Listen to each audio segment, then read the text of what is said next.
I knew about Phalaphala from you guys, from the media people. Me, I knew it from you.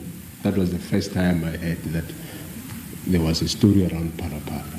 UKhomishana wamaphoyisa General Fanie Masemola utshele abezindaba ukuthi umengameli wabika ngesigameko kodwa uthe uma izintatheli zimbuza ukuthi lavulwa yini icala sayima emthumeni. I don't find any record of a case, so that is part of the investigation of General Fanie.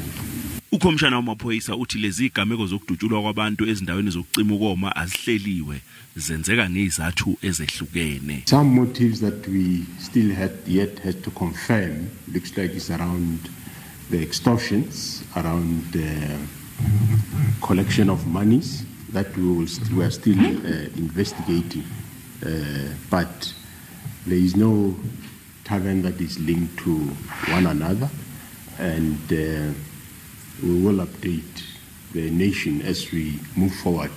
uFanie Masemola utshela abezindaba ukuthi abasolwa ngesigameko sokudlwengula eKrugersdorp babekwe namacala ukuba kulelizwe ngokungemthetho.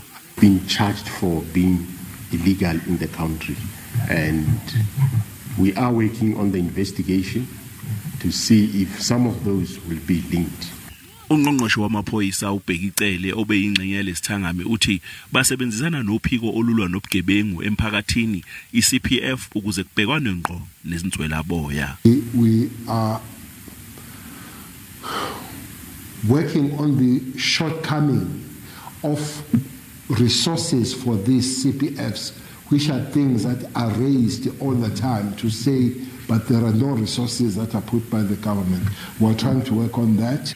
Ungqongqoshe wamaphoyisa ubhekicele uthi kungamampunge ukuthi ziyaqoza izinsiza zokubhekana namacala okudlwengula wathi abantu bakulelizwe kumele bazizwe bephephile ngaso sonke isikhathi.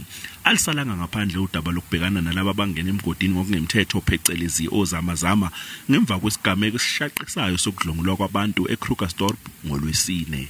NginguCalvin Dludla, wezindaba zeSABC.